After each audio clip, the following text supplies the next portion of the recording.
Well, America on the job hunt, and now the governors of what many consider the two most business-friendly states in the nation are duking it out for the top spot. Exactly how are they doing this? Well, with a friendly fishing competition. Earlier asked Texas Governor Rick Perry if he's worried Florida Governor Rick Scott may be nipping at his heels.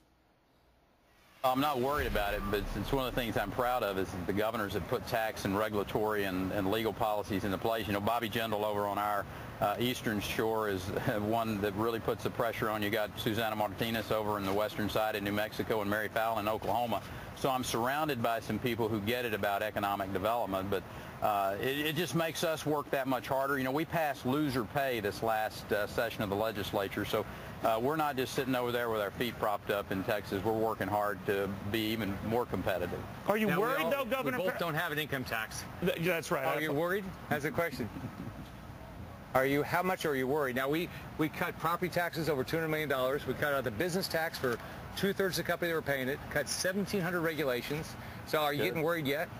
Well, I wouldn't say I'm worried, but I pay attention. So, and I think that's what all governors do, or they should be doing. Well, Governor Perry, do you pay attention to the fact that for some reason you haven't been invited to speak at the convention, but that guy next to you has?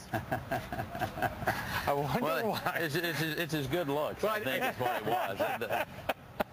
Now, hey, Neil, I just want to make sure we have a trophy today for this tournament, and I just want to give it to Governor Perry. You know, he's wanted a lot of things in life, but, you know, today, now he did, we don't count the fact he had a red snapper about the biggest fish by far. But as far as number of species, number 2, so far it's one of the few things I've been able to beat Governor Perry in. Thanks. That's you really appreciate this? I really appreciate that. So when you can put us at number 2 at job creation, then I expect a really big trophy. Yeah, that'll be a good That'll be a good one. Well, maybe the trophy again, Governor Perry. Then maybe that trophy, without sounding like a party spoiler, will make up for the fact you're not being invited to speak at the convention, and he is. That doesn't bother you? You know, it's a great honor for me to get to lead the Texas delegation, so I don't get hung up on whether I'm going to be speaking or not. I think what Governor Romney wants me to do is to go across this country and talk about economic policies and what he and Paul Ryan are going to do for this country, and that's what really matters. I don't get hung up on you know, who's going to be speaking in what slot or what time. And you know, we're all talking about what Texas has done. I mean, Texas has been number 1 for 8 years in job creation. We're all of us that want to build jobs, we're doing what Texas has done. Make it better for business people.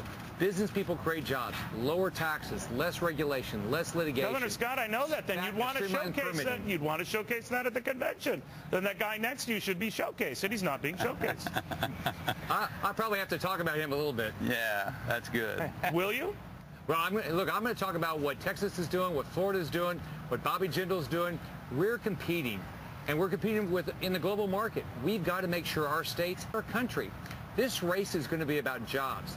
And Governor Romney, Congressman Ryan, they're the right team to make sure that the federal government does what we're doing in our states and give us our power back. Let us figure out how to fix our states. We don't want a centralized Soviet-style government. We want to have 50 laboratories, and we'll figure it out. If Governor Perry does something better, I'm going to try to do it. But Governor Scott, to that point, you mentioned Paul Ryan.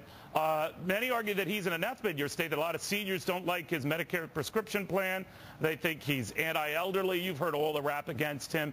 Did this pick by Mitt Romney hurt the GOP's chances of carrying your state this November? Let's remember, this is going to be Governor Romney's plan. We're going to work with Governor Romney. He's got a plan to make sure that seniors get taken care of. We have 3.3 million Medicare recipients in our state.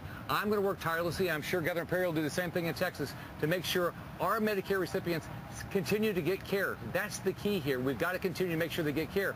But we're going to balance our budget. We're going to do all the right things to make this the best place to do business. But Governor Scott, do you support what Paul Ryan wants to do? And I will get you, Governor Perry, on this. But on this issue, particularly in Florida, are you open to the type of paring back in Medicare and switching to a private voucher system that Paul Ryan wants for Medicare recipients down the road? Let's all remember, it's going to be Governor Romney's plan. He'll decide what his plan is for Medicare.